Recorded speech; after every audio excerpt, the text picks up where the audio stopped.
Wala nang ibang paraan. Kapag nagising ka, hindi ito nagsisimula sa sikat ng araw, kundi sa isang mabigat na pakiramdam sa iyong dibdib. Mga umaga na bukas ang iyong mga mata, ngunit nananatiling nakakuyom ang iyong kaluluwa.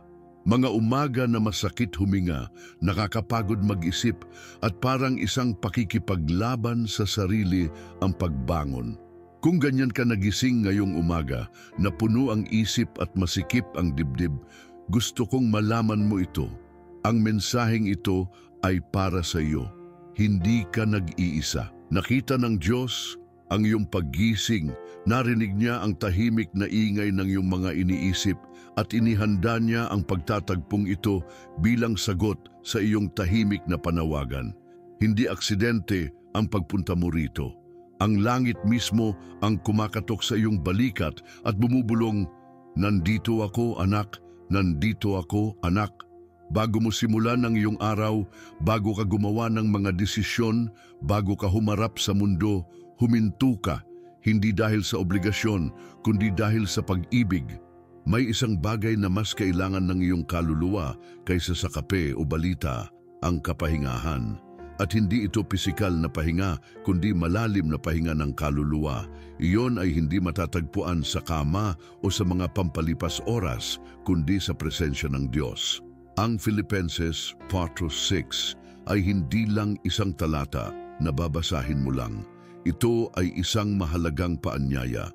Ito ay isang kanlungan para sa mga hindi na alam kung paano magpapatuloy. Ito ay isang banal na bulong na nagsasabing, huwag kayong mag-alala sa anumang bagay. At hindi ito isang malamig na utos. Ito ay isang pangako na puno ng pagmamahal. Hindi dumating ang Diyos ngayon para husgahan ka dahil sa takot, pagkabalisa o dahil wala kang sagot. Dumating siya para hawakan ka, para ipaalala sa iyo na hindi mo kailangang dalhin mag-isa ang hindi nakikitang bigat na nasa loob mo. Huwag kayong mag-alala sa anumang bagay. Ang mga salitang ito ay hindi humihingi ng perpektong emosyon, hindi ito mahirap na utos. Ito ay isang bukas na kanlungan, isang lugar kung saan maaari mong bitawan ang hindi mo maintindihan, ang nakakabigat sa iyo, at ang hindi mo alam kung paano haharapin. At baka hindi mo mababago agad ang mga pangyayari, ngunit maaari mong piliin kung ano ang gagawin mo sa mga ito. Maaari mo itong bitawan, maaari kang makipag-usap sa Diyos bago ka makipag-usap sa takot. Bago ka magmadaling umalis, bago mo sagutin ang mga mensahe, bago mo buksan ang iyong telepono o magbihis, huminto ka, huminga, makinig. Dahil ang mensaheng ito ay hindi lang para pakinggan. Ito ay para hawakan ang iyong kaluluwa, upang ayusin ang iyong kalooban bago ka guluhin ng mundo. Ngayon ay hindi lang isa pang araw. Ito ay isang banal na pakikipagtagpo. At kung narito ka, ito ay dahil gusto ka ng Diyos na baguhin mula sa loob, sa kapayapaan, sa direksyon, sa pahinga. Manatili ka. Makinig ka gamit ang iyong kaluluwa. At kung may nagsimulang gumalaw sa loob mo habang nagpapatuloy tayo, huwag mo itong balewalain. Ito ang Diyos na nagsasabi sa iyo, lumapit ka sa akin at hahawakan kita. May mga araw na hindi mo kailangan ng alarm. Dahil nagigising ng maaga ang katawan, hindi dahil sa pahinga, kundi dahil sa pagkabalisa. Nagising ka at mayroon ng buhol sa iyong sikmura. Maikli ang iyong paghinga, nagmamadali ang iyong isip, at ang una mong nararamdaman ay hindi kapayapaan, kundi pag-aalala. At ang mas masahol pa ay madalas na walang nakakapansin. Dahil ang pagkabalisa ay hindi laging sumisigaw, hindi ito laging nakikita. Minsan, ito ay isang tahimik na bigat sa dibdib. Minsan naman, ito ay isang paulit-ulit na pag-iisip na hindi mo mapigilan. At minsan, ito ay ang pakiramdam na may mangyayaring masama kahit hindi mo alam kung ano yon. Marahil ay nangyari na sa iyo ito. Nagising ka na may ganyang bigat at ang una mong ginawa ay subukang baliwalain ito. Bumangon ka, sinunod ang iyong rutina, nagkunwaring maayos ang lahat, ngunit sa loob, hindi. Sa loob, nakikipaglaban ka sa isang bagay na walang pangalan, walang hugis, ngunit mabigat.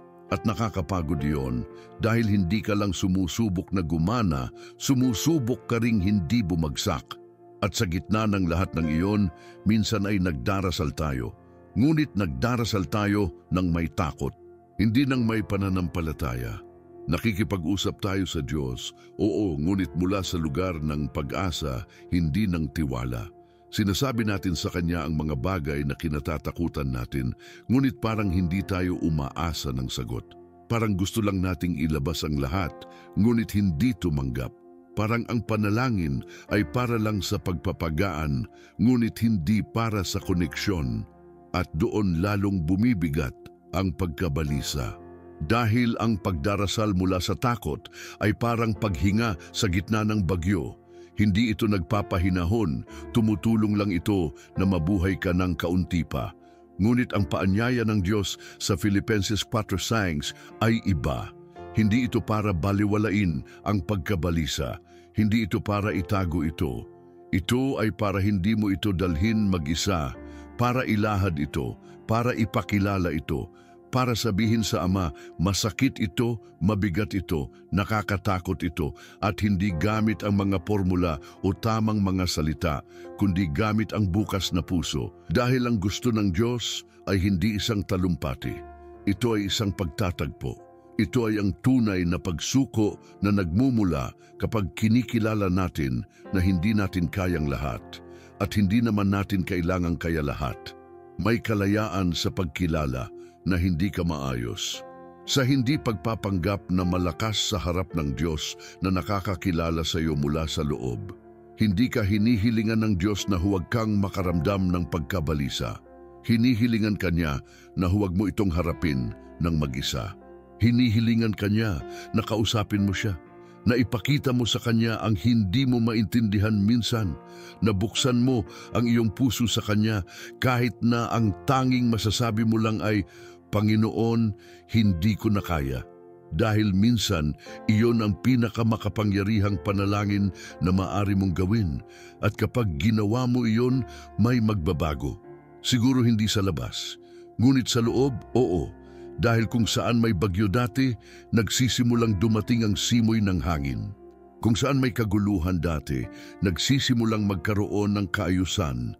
At hindi dahil sa magic, kundi dahil sa presensya. Dahil ang presensya ng Diyos ay hindi inaalis ang pagkabalisa parang switch, ngunit binabago niya ito na parang ilaw na nagsisimulang magbukas sa gitna ng dilim, unti-unti malumanay. Ngunit totoo, ganyan nagsisimula ang pagpapagaling, hindi sa malalaking kilos, kundi sa maliliit na paghinga sa mga sandali ng katapatan. Sa panalangin sa madaling araw na nagsasabing, narito ako Panginoon, wala akong lakas, ngunit hindi ako aalis nang wala ka. May mga labanan na lumalala hindi dahil sa laki ng mga ito, kundi dahil hinaharap natin ang mga ito ng tahimik. May mga pag-aalala na hindi masyadong mabigat dahil sa kanilang sukat, kundi dahil sa katotohanan na walang nakakaalam sa mga ito. At minsan, ang walang nakakaalam ay kasama ang Diyos. Dahil oo, alam niya ang lahat, ngunit gusto rin niyang sabihin mo sa Kanya, hindi dahil kailangan niya ng impormasyon, kundi dahil kailangan mo ang kilos ng pagbitaw. Ang pagtahimik sa mga bagay na sumasakit sa iyo, kinatatakutan mo at ikinababahala mo ay parang isang paraan ng pagiging malakas, ngunit sa katagalan, nagiging mabagal na lason. Ang kaluluwa ay napupuno ng mga hindi nakikitang buhol, ng mga hindi na ibabahaging isipin, ng mga hindi na ipahayag na paghihirap. At kapag nangyari iyon, nakakahanap ng lugar ang pagkabalisa para lumaki, dahil ang pagkabalisa ay yumayabong sa mga sulok na walang ilaw, sa mga hindi na pag-uusapang espasyo, sa mga isipin na hindi nagiging panalangin. Marahil ay lumaki kang iniisip na ang pagpapakita ng kahinaan ay delikado. Marahil ay natuto kang lutasin ang lahat ng hindi nag-abala, ng hindi nagdadala ng pasanin, nang hindi umaasa sa sinuman. at gumana iyon sa iyo sa ilang panahon, ngunit napagod ka rin. Inilayo ka rin nito sa tunay na panalangin, dahil ang panalangin ay hindi lang paglalahad ng magagandang bagay.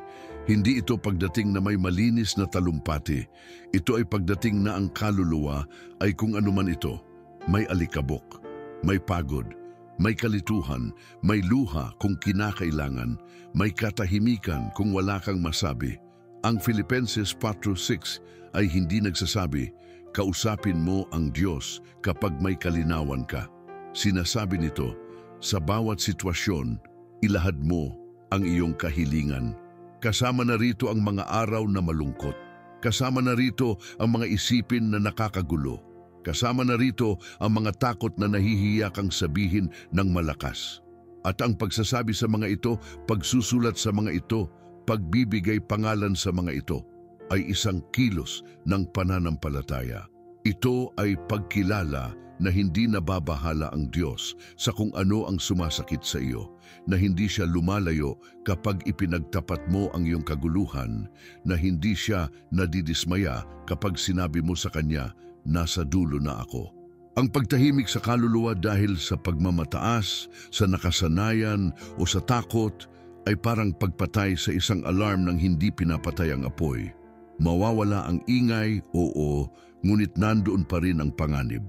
Ang pagtahimik ay hindi solusyon. Minsan, ang pagtahimik ay nagpapahirap dahil ang hindi na ipapahayag ay naiipon at ang naiipon ay sumasabog sa huli. Ngunit kapag naglakas loob kang magsalita, kahit na nanginginig ka, may gumagaan. Dahil ang pakikipag-usap sa Diyos ay hindi lang emosyonal na paglabas. Ito ay espiritual na pakikipag-ugnayan. Ito ay pagsasabi sa Kanya, hindi ko ito naiintindihan, ngunit ayoko itong dalhin ng mag-isa. At siya ay sumasagot, minsan sa pamamagitan ng katahimikan na yumayakap, minsan sa pamamagitan ng isang salita na dumarating sa tamang oras, minsan sa pamamagitan ng panloob na katiyakan na kahit na ang lahat sa labas ay nananatiling pareho, ikaw ay hindi na pareho sa loob. At iyon para sa kaluluwa ay isang napakalaking pahinga. Ito ay ang pag-alam na hindi mo na kailangang magkunwari, na hindi mo kailangang itago ang iyong mga takot para mahalin, na maaari kang maging ganap na tapat at tanggapin ka pa rin. Dahil iyon ang biyaya ng Diyos, isang biyaya na hindi umaalis sa harap ng iyong mga sugat, isang biyaya na lumalapit kung saan pinakamasakit. May isang tahimik na labanan na mas nakakapagod kaysa sa maraming nakikitang labanan, ang patuloy na pagsubok na kontrolin ang lahat. Ang isip ay naghahanap ng mga solusyon, ang puso ay humihingi ng katiyakan, at ang kaluluwa ay nababahala sa mga bagay na hindi nito inaasahan. Ang pagkabalisa ay kumukuha ng lakas mula sa ilusyon ng kontrol na iyon, mula sa pag-asang kung planuhin mo ng maayos, kung inaasahan mo ang bawat detalye, walang sakit. Ngunit ang buhay ay hindi gumagana ng ganoon. At alam iyon ng kaluluwa. Minsan, iniisip natin na kailangan nating magkaroon ng kontrol para maging payapa. Ngunit baliktad ito. Ang tunay na kapayapaan ay nagsisimula kapag binitawan natin ang pangangailangan na kontrolin ang hindi makontrol. Ang Filipenses 4:6 ay hindi lang nagsasabi na ilahad natin ang ating mga kahilingan sa Diyos. Sinasabi rin ito na gawin natin ito ng may pasasalamat. Bakit? Dahil ang pasasalamat ay pumipigil sa siklo ng pagkabalisa. Dahil ang pagpapasalamat, kahit bago pa makita ang sagot, ay isang malalim na kilos ng tiwala. Kapag nagpapasalamat ka, sinasabi mo, alam kong wala akong kontrol, ngunit alam ko kung sino ang may kontrol. Ipinapahayag mo na ang iyong seguridad ay wala sa kung ano ang alam mo, kundi sa kung sino ang kasama mo. Kinikilala mo na ang kapayapaan ay hindi nagmumula sa pagkakaroon ng lahat ng sagot, kundi sa pagtitiwala sa Kanya na hindi kailanman nawawala sa landas. Ang kapayapaan na ipinapangako ng Diyos sa susunod na talata, Filipenses 4:27, ay hindi isang lohikal na kapayapaan. Hindi ito ang dumarating kapag maayos ang lahat. Ito ay isang kapayapaan na hindi kayang unawain, na walang paliwanag, ngunit nararamdaman mo na totoo. Ito ay isang kapayapaan na nagbabantay sa iyong puso at mga isipin. Ito ay isang proteksyon. Ito ay isang emosyonal at espiritual na proteksyon na bumababa sa iyo kapag nagpasya kang magbigay sa halip na kontrolin. At hindi ito isang teorya, ito ay isang gawain, ito ay isang ugali ng kaluluwa. Sa bawat umaga, kapag naramdaman mong gusto ng takot na kunin ang lugar nito, maaari kang pumili na magpasalamat. Magpasalamat sa hangin, sa araw na nagsisimula. Sa katotohanan na ang Diyos ay naroon na bago ka pa. Magpasalamat sa mga bagay na hindi mo naiintindihan ngunit nasa kanyang mga kamay. Ang pagkontrol ay nakakapagod. Ang pagbibigay ay nagpapalaya. Ang pagkontrol ay nagkukukmo sa iyo. Ang pagbibigay ay nagbubukas sa iyo sa bago. Ang pagkontrol ay nag-iisa sa iyo. Ang pagbibigay ay nag-uugnay sa iyo sa pinagmulan ng lahat ng kaginhawaan. Ngayon maaari mong simulan ang pagbabagong iyon, hindi sa pagtanggi sa iyong nararamdaman, kundi sa pagbibigay dito ng ibang patutunguhan. Huwag hayaang umiikot lang ito sa iyong isipan, hayaang maging panalangin ito sa pasasalamat, sa taos-pusong pagbibigay. At kapag ginawa mo iyon, nagsisimulang lumitaw ang isang kapayapaan na hindi maipaliwanag, ngunit maaari mong tirhan, isang kapayapaan na hindi nakasalalay sa kung maayos ang lahat, kundi sa pag-alam na, anuman ang mangyari, hindi ka nag-iisa. Ang Diyos ay kasama mo. Sa gitna ng ingay, siya ang iyong katahimikan. Sa gitna ng kaguluhan, siya ang iyong kanlungan. May boses ang takot kahit na madalas ay hindi natin ito sinasabi ng malakas. Naninirahan ito sa dibdib, nagtatago sa lalamunan, bumubulong sa isipan. At kapag binaliwala natin ito, hindi ito nawawala. Nagbabago lang ito ng anyo. Minsan nagiging insomnia, minsan naman pagod na walang dahilan. At madalas nagiging naipong pagkabalisa na sumasabog sa oras na hindi mo inaasahan. Ngunit may isang bagay na maaaring magbago nito. Hindi inaalis, hindi itinatago, kundi binabago ang taos-pusong panalangin. At kapag sinasabi nating taos-pusong panalangin, hindi tayo nagsasalita ng magagandang salita. Nagsasalita tayo ng hilaw na katotohanan. Nagsasalita tayo ng pag-upo sa harap ng Diyos na nasa kamay ang puso at nagsasabing, natatakot ako. Nang walang palamuti, nang walang mahahabang paliwanag, nang walang pagsubok na magpanggap na malakas, dahil hindi kailangan ng Diyos ang iyong mga filter. Kailangan niya ang iyong katotohanan. At kung natatakot ka ngayon, ang takot na iyon ay maaring maging isang malalim na panalangin. Kung bibigyan mo ito ng pangalan, kung ibibigay mo ito, kung gagawin mo itong bahagi ng pagtatagpo, ang pagbibigay pangalan sa takot ay ang unang hakbang para mapalaya ka mula sa kapangyarihan nito. Kapag sinabi mo ng malakas, natatakot akong may mangyaring masama, natatakot akong hindi ko ito kakayanin, natatakot akong mag-isa. Nang kung ganoon, ang takot ay humihinto sa pagiging isang nakatagong halimaw. Nagiging pagtatapat ito. At ang bawat pagtatapat na inilalahad sa harap ng Diyos ng may kababaang loob ay nagiging isang tulay. Dahil hindi tinatanggihan ng Diyos ang isang pusong wasak, tinatanggap niya ito, yinayakap niya ito, binabago niya ito, at ang pagbabago ng takot sa panalangin ay hindi lang pagsasalita, ito ay pakikinig din. Ito ay pagpapahintulot na sa gitna ng kaguluhan, ang bulong ng Diyos ay magsabi sa iyo, huwag kang matakot dahil kasama mo ako. Ito ay paglikha ng espasyo sa iyong loob para ang banal na katotohanan ay makipag-usap sa iyong kahinaan. Hindi para patigilin ito, kundi para aliwin ito. Dahil ang pag-aliw ay hindi pagtanggi sa sakit. Ito ay pagiging kasama nito ng may pag-ibig. Ngayon, kung ang iyong isip ay napupuno ng mga paulit-ulit na pag-iisip na hindi mo mapigilan, gawin ang bawat isa na isang pangungusap ng pagbibigay.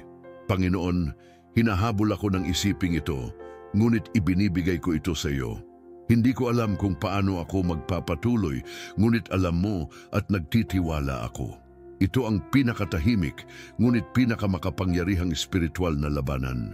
Hindi mo kailangang sumigaw, kailangan mo lang sumuko. Dahil ang tunay na pahinga ay nagsisimula kapag huminto ka sa pakikipaglaban ng mag-isa. At sa bawat pag-ulit mo ng pagbibigay na yon, kahit na may luha, kahit na nanginginig, kahit na wala kang nararamdaman, nagdarasal ka, nagtatayo ka ng isang altar sa gitna ng iyong gabi. At doon, sa hindi nakikitang altar na yon, kung saan ikaw lang at ang Diyos ang nagkikita, may nagsisimulang mangyari. Hindi sa labas, sa loob, dahil kung saan may katotohanan, nagpapakita ang Diyos. Kung saan may pagbibigay, sumasagot siya. Kung saan may takot na inialay ng may kababaang loob, may kapayapaan na itinanim ng may pangako. Kaya oo, maaari mong baguhin ang iyong takot ngayon. Hindi sa pagtanggi dito, hindi sa pakikipaglaban dito gamit ang iyong lakas, kundi sa pagdadala nito sa tanging lugar kung saan humihinto ito sa pagiging banta, sa paanan ng Ama. Doon, ang tila isang pasanin ay nagiging binhi at ang dati ay pagkabalisa ay nagsisimulang lumaki bilang tiwala. Isipin ang iyong isip bilang isang bahay na may mga bukas na bintana. Sa araw, pumapasok ang ilaw, hangin, buhay. Ngunit sa mga gabi ng bagyo, ang mga bintanang iyon ay nagiging mga pintuan para sa lamig, ulan, hangin. Ganoon din ang kaluluwa na hindi nababalutan ng kapayapaan ng Diyos. Lahat ng nangyayari sa labas ay pumapasok ng walang filter. Ang mga balita, ang mga isipin ng iba, ang mga pag-aalala, lahat ay pumapasok, lahat ay tumatama, lahat ay tumatagos ng malalim. At madalas umaalis tayo ng bahay ng walang panakip na iyon. Nagdadamit tayo sa labas, ngunit sa loob ay nakalantad tayo. Sa mga takot, sa mga hindi inaasahan, sa mga masasakit na salita, sa mga mata na nakakasakit. At nararamdaman natin ang bawat tama na parang wala tayong emosyonal na balat. Ngunit may isang pangako sa Filipenses 4:7 na ganap na nagbabago sa larawang ito. At ang kapayapaan ng Diyos na hindi kayang unawain ay magbabantay sa inyong mga puso at sa inyong mga isipin. Ang kapayapaang iyon ay hindi isang panandaliang emosyon. Hindi ito isang positibong pag-iisip. Ito ay isang panakip. Ito ay parang bubong sa ibabaw ng panloob na bahay na ikaw. Ito ay isang panakip, isang balabal, isang hindi nakikitang kalasag na hindi pinipigilan ang pagdaan ng mga bagyo, ngunit pinoprotektahan ka sa gitna ng mga ito. Hindi nito pinipigilan ang hangin, ngunit pinipigilan nito ang hangin na itumba ka. Hindi nito pinipigilan ang lamig, ngunit inilalayo nito ito sa iyong puso. Ang pagkabalisa ay pumapasok sa mga lamat ng kaluluwa, sa mga hindi nalutas na pangungusap, sa mga bukas na sugat, sa mga pagdududa na walang sagot. Ngunit kapag binalutan mo ang iyong buhay ng kapayapaan ng Diyos, ang mga lamat na iyon ay nagsisimulang magselyo, hindi dahil sa pilit mong sinasara ang mga ito, kundi dahil ang kanyang presensya ay malumanay na tumatakip sa mga ito. Ang kanyang kapayapaan ay hindi binabaliwala ang sakit. Ginayakap niya ito, inaayos niya ito, binabago niya ito. At ang kapayapaang iyon ay nag-a-activate kapag pinili mong magtiwala, kahit na hindi mo naiintindihan, kapag nagpasya kang magpasalamat, kahit na hindi mo nakikita, kapag pinili mong ilahad ang iyong pagkabalisa sa halip na itago ito, kapag binuksan mo ang pinto sa panalangin sa halip na ikandado ang iyong mga emosyon, kung ganoon pumapasok ang kapayapaan, hindi nang may mga sigaw, hindi nang may palabas. Pumapasok ito tulad ng pagpasok ng ilaw sa umaga, malumanay, ngunit hindi mapipigilan. Ngayon, bago ka lumabas, bago mo harapin ang mundo, balutin mo ang iyong sarili. Hindi gamit ang mga depensang pantao, hindi gamit ang mga maskara. Balutin mo ang iyong sarili ng kapayapaan na ipinapangako ng Diyos. Tulad ng isang taong hindi nakakalimutang magsuot ng panakip sa ilalim ng ulan. Tulad ng isang taong nakakaalam na nang walang balabal na iyon, mas masakit ang lamig ng buhay. Dahil masakit talaga. Ngunit kapag nababalutan ka, hindi ka na nito sisirain. Dumaan lang ito. At ikaw ay mananatili. Panginoon, ngayon ay wala akong tamang mga salita. Wala akong kalinawan. Wala akong lakas. Ngunit mayroon akong mas mahalagang bagay. Mayroon akong handang puso. At lumalapit ako sa iyo ng ganito, kung ano man ako. Kasama ang lahat ng masakit, kasama ang lahat ng mabigat, kasama ang lahat ng kinatatakutan ko. Hindi ko itatago ang aking pagkabalisa, Panginoon. Hindi ko itatago ang aking mga takot dahil alam mo na ang mga ito bago ko pa sabihin. At gayon paman, gusto mo pa ring lumapit ako, na lumapit ako sa iyo, na ibigay ko ang mga ito sa iyo. At iyan ang ginagawa ko ngayon.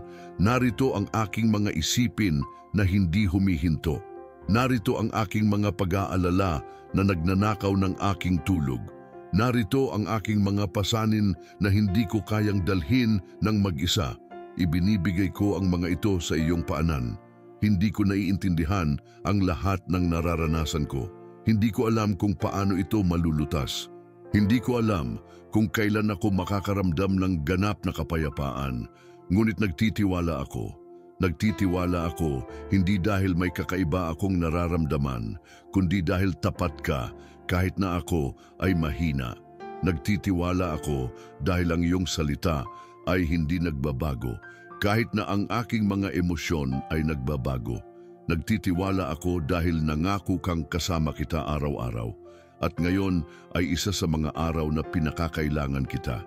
Salamat, Panginoon, sa hindi pag-alis kapag natatakot ako. Salamat sa hindi paghuhusga sa aking mga panloob na labanan. Salamat sa pagiging isang patuloy na kanlungan, isang ligtas na lugar, isang panakip para sa aking kaluluwa. Ngayon gusto kong simulan ang araw na ito kasama ka. Bago ako tumingin sa aking telepono, tumitingin ako sa iyo. Bago ko planuhin ang aking agenda, ibinibigay ko ang aking araw sa iyo. Bago ako makipag-usap sa iba, nakikipag-usap ako sa iyo. Dahil alam ko na kung ikaw ang mauuna, aayusin ang kaguluhan, gagaan ng bigat, at mawawalan ng kapangyarihan ang pagkabalisa.